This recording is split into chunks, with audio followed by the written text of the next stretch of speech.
একার সংসার বলে আমাকে সংসারের A to Z কাজ সবটাই কিন্তু নিজে হাতে গুছিয়ে করতে হয়। গুড মর্নিং বন্ধুরা, কেমন আছো তোমরা সবাই? আশা করছি তোমরা সবাই যে যেখানে আছো ভালো আছো, সুস্থ আছো। আর তোমাদের সকলের ভালোবাসাতে আমরাও ভালো আছি। আমার আরও একটি নতুন ভিডিওতে তোমাদের সকলকে অনেক স্বাগত জানাই। তো আজকে হচ্ছে মঙ্গলবার, আর এখন বাজে ঘড়ির কাঁটায় ওই সকাল 6টার মতো। তাহলে চলো আজকের ভিডিওটা এখন থেকেই শুরু করছি। আশা করি ভিডিওটা তোমাদের একটু হলেও ভালো লাগবে। তো এই যে সংসারের কাজ, মানে ঘুম থেকে উঠেই তো লেগে পড়েছি, কেননা এখন আর বসার এতটুকু সময় নেই। বসে থাকলেই সময় বেরিয়ে যাবে আর কাজগুলো সব আমার পড়ে থাকবে। তখন কোনটা রেখে কোন কাজটা করব, তারপর কিন্তু আমার লেজে গবরে অবস্থা হয়ে যাবে। তো যাই হোক, ঘুম থেকে উঠেই দেখো সমস্ত ঘর বারান্দা সব ঝাড় দিয়ে চলে আসলাম এই যে উঠোন ঝাড় দিতে। তো বাসি ঘরের সাথে বাসি উঠোনটাও তো ঝাড় দিতে হবে। তারপর এই যে বাড়ির সামনে রাস্তাটা, এই পুরো রাস্তাটাও কিন্তু ঝাড় দিতে হয়, কেননা এই দিক দিয়ে তো আমরা চলাফেরা করি। আর বাড়ির সামনেটা যদি নোংরা থাকে তাহলে দেখতেও খারাপ লাগবে, আর একটা লোকজন আসলেও বলবে যে দেখো বাড়িঘর পরিষ্কার, তো বাড়ির সামনেটা কেন এত নোংরা। তো যাই হোক, এদিকে সমস্ত কিছু ঝাড়টাড় দিয়ে তারপর এই যে রোজকার যেই কাজটা, বাড়ির সামনেটা একটু হালকা জল ছিটিয়ে দিই। তো এখন কিন্তু সোজা চলে যাব চান করতে। অলরেডি আমার চান টান হয়ে গেছে, চান পুজো সব সেরে একদম সোজা চলে এসেছি রান্নাঘরে। কেননা রান্নাঘরে যদি এখন না আসি তাহলে যে হাজব্যান্ডের টিফিনটা রেডি করতে পারবো না। আর এইদিকে রোজ সকালে তো ওই একটা তাড়া লেগেই থাকে, সবার প্রথমে হাজব্যান্ডের টিফিন করো, তারপরে ছেলেদের খাবার করে স্কুলে পাঠিয়ে দাও, তারপরে গিয়ে একটু নিশ্চিন্তে বসা যায়। আর এই যে আমি সবার প্রথমে ঘরে এসে, মানে রান্নাঘরে এসে আগে গামলাটা খালি করে নিলাম। তারপর আটাটা বাড়ন্ত হয়ে গেছিলো, তো সেটা চেলে ওই আটার কৌটোতে ঢেলে নিলাম। তারপর টিফিন করে এদিকে চাও করে নিলাম। তো দেখো বন্ধুরা, এদিকে বাজে হচ্ছে এই যে 8টা 25। তো আমার তো চাটা খাওয়া হয়ে গেছে, হাজব্যান্ডের টিফিনও বানানো হয়ে গেছে। আর এদিকে ছেলেকে ডেকে তুললাম, তো বিছানাটা এখন গোছাবো, তার আগে হাজব্যান্ডের টিফিনটা দিয়ে আসি। আর এই যে হচ্ছে হাজব্যান্ডের টিফিন রেডি করে নিয়েছি। তো এটা এখন এই যে সেদিন আমাকে শ্যামলী দিদিভাই, মানে শ্যামলী ব্লগ থেকে শ্যামলী দিদিভাই কমেন্ট করেছিল যে তুমি তোমার হাজব্যান্ডের খাবার দিতে কোথায় যাও। তো কোথাও না, শুধু এই বাড়ির সামনে, মানে এই রাস্তার এখানে দাঁড়াবো, তো আমার হাজব্যান্ড যাবার পথে এই খাবারটা নিয়ে যাবে। আর এই যে বিছানা টিছানা এগুলো পড়ে আছে, তো এগুলো সব এসে গোছাবো। ছেলেকে ডেকে তুললাম, তো উঠে বাইরে বসে আছে, ওকে ব্রাশ করতে বললাম, ততক্ষণ আমি খাবারটা পৌঁছে দিয়ে আসি। তারপরে এসে আবার রান্না বান্না করতে হবে, কেননা ছোটো ছেলের স্কুল আছে। আর বড় ছেলের স্কুল বন্ধ। তো বড় ছেলের স্কুলে কালকে স্পোর্টস হয়েছে, তো আমার ছেলে হচ্ছে কালকে সেকেন্ড প্রাইজ পেয়েছে, এই দেখো মেডেল পেয়েছে। আর একটা ট্রফি দিয়েছে, মানে সরি ট্রফি না, একটা সার্টিফিকেট দিয়েছে, আর হচ্ছে এই মেডেলটা দিয়েছে।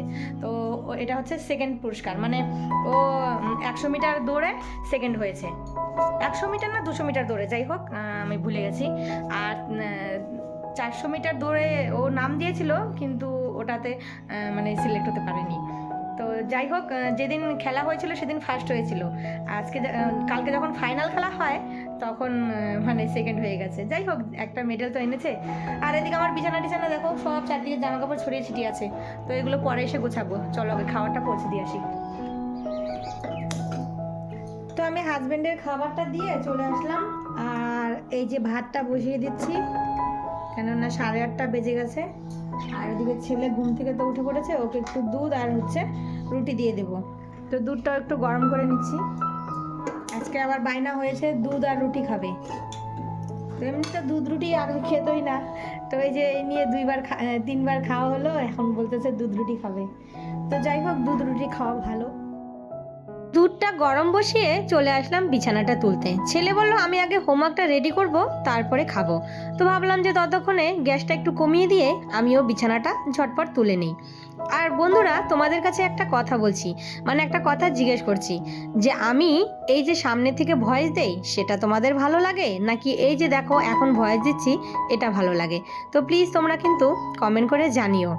তো মাঝে মাঝে অনেক সময় ইচ্ছে হয় যে একটু সামনাসামনি ভয়েস দিতে, কিন্তু এই যে আশেপাশে আওয়াজ, তারপর চিৎকার চেঁচামেচি, এগুলো সবটাই উঠে আসবে, এই জন্য কিন্তু আর ভয়েস দেওয়া হয় না।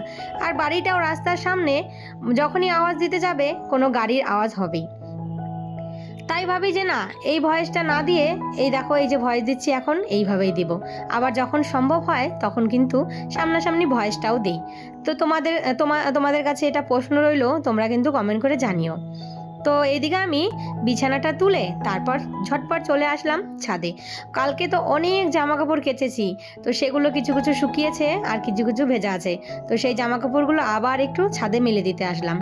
আর এই যে বেড কাভারটা, এটা কিন্তু শুকোয়নি, কেন বলো তো? মানে এটা ইলাস্টিক লাগানো, তো তার জন্য চারি সাইডে ভিজা ছিল। তো আবার এই যে মেলে দিলাম। আর ছেলেদের এই জ্যাকেট দুটোও শুকায়নি। আর হচ্ছে আজকেও কিন্তু অনেক জামা কাপড় কাচা হয়েছে, মানে কাছাকাছির থেকে আর কিন্তু রেহাই পাওয়া যায় না। রোজই এক গাদা করে জামা কাপড় কাচতেই হয়। যত চাই যে আজকে কাচবো না, তবু কিন্তু অলরেডি বেরিয়ে যায়। আর এই শীতের দিনে জামা কাপড় তো একটু বেশি, সোয়েটার, মোজা, তারপর গরম প্যান্ট, মানে এই করতে করতে একটা না দুটো হয়েই থাকে। আর এই যে ছেলের জ্যাকেটটাও কিন্তু আজকে ধুয়ে দিয়েছি। তো চলো ওইগুলো মেলে দিয়ে তারপর নিচে যাব। কয়েকদিন থেকে ছাদে আসা হয় না। আর এই দেখো গাছে কুমড়ো ফুল ফুটে আছে। আর এই যে একটা পেয়ারা পেলাম, একদম পেকে গেছে। এটা যদি পাখিতে দেখতে পেতো না, তাহলে আর এটা থাকতো না। দেখো, আর এই যে দেখো মিষ্টি কুমড়ো গাছে ফুল হয়েছে। ওই যে বাড়িতে ছিলাম না, আসা হয়নি ছাদে। আর এই দেখো পেঁয়াজ কলিও হয়েছে, কি সুন্দর। আর এই যে তোমার আর একটা কড়ি বেরিয়েছে, এই যে দেখতে পাচ্ছ, এই যে এখানে অনেকগুলো কড়ি আছে, কিন্তু এই কড়িটা আগে ফুটবে। আর ওই যে মিষ্টি কুমড়োর ডোকাটা ওই যে বেয়ে বেয়ে গাছে উঠছে। তো আমাকে 2 দিন আগে হ্যাপি হ্যাপি মম ডেলি ব্লগ থেকে একটা বোন কমেন্ট করেছে, বলেছিল দিদি ভাই তুমি কি কোনো মাইক ইউজ করো? না গো বোন, আমি কোনো মাইক ইউজ করি না, কেননা আমি এখনও ইউটিউবে সাকসেস হতে পারিনি। তাই অযথা অত পয়সা খরচ করা মানে আমার পক্ষে সম্ভব না। তো ভেবেছি যে যদি কোনো দিন নিজের পায়ে দাঁড়াতে পারি, তাহলেই এই জিনিসগুলো কিনবো। আর হচ্ছে আমি যে ভয়েসটা দেই, এটা কিন্তু মাইক ছাড়াই। আর হচ্ছে রুমার ঘরকন্যা থেকে দিদিভাই কমেন্ট করেছে যে আমাদের এখানে দুধের দাম হচ্ছে 70 টাকা কিলো, আর তোমাদের ওখানে এত কম। তো আমার বাবার বাড়ির ওখানে দুধের দাম হচ্ছে 40 টাকা করে, কিন্তু আমাদের এখানে আবার 60 টাকা করে কিলো। আর জানো তো, ভালো দুধ একদমই পাওয়া যায় না। খাঁটি দুধ বলতে ওই জল মেশানো ভেজাল দুধ। তো যাই হোক, এইদিকে আমি আবারও রান্না বসিয়ে দিয়েছি। সেটা হচ্ছে আজকে মঙ্গলবার, মুগ ডাল করেছি লাউ দিয়ে। তারপর আজকে নিরামিষ করেছি একটা, মানে পালং শাকের ডগা দিয়ে, পালং শাকের যে গোড়াটা থাকে না, তো সেই গোড়া, আলু, বেগুন, একটা তোমার হচ্ছে গাজরও দিয়েছি, আর সিমও দিয়েছি, সাথে একটু ডালের বড়ি। নামানোর আগে একটু ধনেপাতা দিয়েছি। খেতে কিন্তু অসাধারণ হয়েছিল। তো আমার রান্নাবান্না কমপ্লিট, ছোট ছেলেকে খাইয়ে তারপর স্কুলে পাঠিয়ে দিলাম। তা আজকে আর আমি দিতে যাইনি, মানে ওকে পাঠিয়ে দিয়েছি, তো ওর বন্ধুর দাদার সঙ্গে পাঠিয়ে দিলাম। আর এই যে আমার রান্নাবান্না একদম কমপ্লিট। এদিকে এই যে পালং শাকের মানে গোড়াগুলো দিয়ে, আলু বেগুন দিয়ে, একটু ডালের বড়ি দিয়ে, তারপর হচ্ছে একটা তোমার গাজরও দিয়েছি, একটা নিরামিষ তরকারি। আর এখানে হচ্ছে মুগ ডাল লাউ দিয়ে, আর এই যে হচ্ছে আলু সেদ্ধ, আর হচ্ছে বতুয়া শাক ভাজি। আর এই যে হচ্ছে আমার রুটি, তো আমি রুটিটা খাবো। আর ওইদিকে না ঠকঠক আওয়াজ হচ্ছে আমার মানে বাড়িতে মিস্ত্রি এসেছে, তো সেটারই কাজ হচ্ছে। তো চলো এই রুটিটা খেয়ে নিই। তারপর একটা ব্ল্যাঙ্কেট ভিজিয়েছি, তো সেই ব্ল্যাঙ্কেটটা আজকে কাচতে হবে।